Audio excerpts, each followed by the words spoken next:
Exodus 32.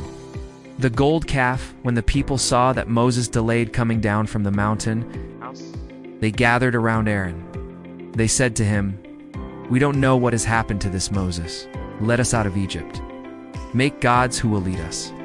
To Aaron said to them, "Have your wives' sons and daughters take off the gold earrings they are wearing and bring them to me." 3. So all the people took off their gold earrings and handed them to Aaron. For after he had worked on the gold with a tool, he made it into a statue of a calf. And they said, "Israel, here are your gods who brought you out of Egypt." 5. When Aaron saw this, he built an altar in front of it and announced, "Tomorrow there will be a festival in the Lord's honor." 6. Early the next day, the people sacrificed burnt offerings and brought fellowship offerings. Afterward, they sat down to a feast, which turned into an orgy. 7. The Lord said to Moses, "Go back down there. Your people whom you brought out of Egypt have ruined everything." 8. They've already turned from the way I commanded them to live. They've made a statue of a calf for themselves, bowed down to it, and offered sacrifices to it. They've said, "Israel, here are your gods who brought you out of Egypt." 9. The Lord added, "I've seen these people, and they are impossible to deal with." 10.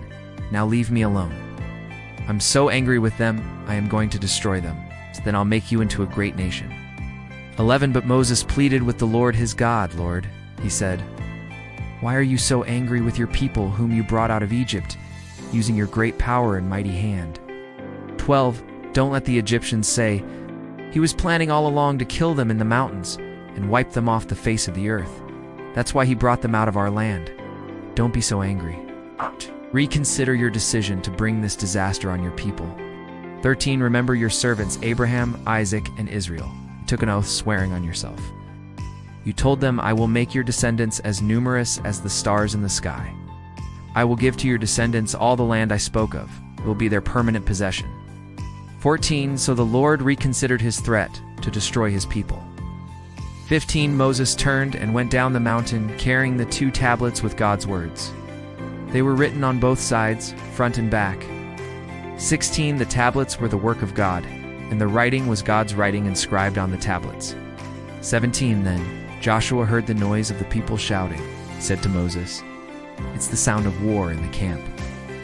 18. Moses replied, "It's not the sound of winners shouting. It's not the sound of losers crying. It's the sound of a wild celebration that I hear." 19. When he came near the camp, he saw the calf and the dancing. In a burst of anger, Moses threw down the tablets and smashed them at the foot of the mountain. 20. Then he took the calf they had made, burned it, ground it into powder, scattered it on the water, and made the Israelites drink it. 21. Moses asked Aaron, "What did these people do to you that you encouraged them to commit such a serious sin?" 22. "Don't be angry, sir," Aaron answered. "You know that these people are evil." 23. They said to me, "We don't know what's happened to this Moses who brought us out of Egypt. Make gods for us. They will lead us." 24. So I told them to take off any gold they were wearing. They gave it to me. I threw it into the fire, and out came this calf. 25. Aaron had let the people get out of control, and they became an object of ridicule to their enemies. When Moses saw this, 26, he stood at the entrance to the camp and said, "If you're on the Lord's side, come over here to me." Then all the Levites gathered around him. 27. He said to them, "This is what the Lord God of Israel says. Each of you put on your sword. Go back and forth from one end of the camp to the other and kill your relatives, friends, and neighbors." 28. The Levites did what Moses told them, and that day about 3,000 people died. 29. Moses said, "Today you are ordained as the Lord's priests. God gave you a blessing today because each of you fought with your own sons and brothers." Moses begs the Lord to spare the people. 30. The next day, Moses said to the people, "You have committed a serious sin. I will go up the mountain to the Lord.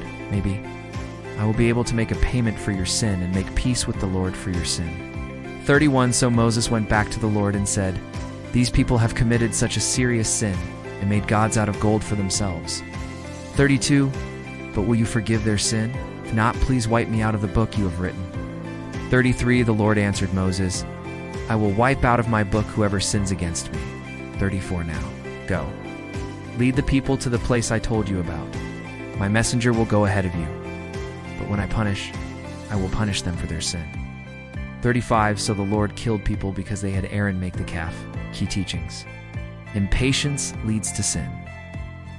The Israelites' lack of patience caused them to fall into idolatry.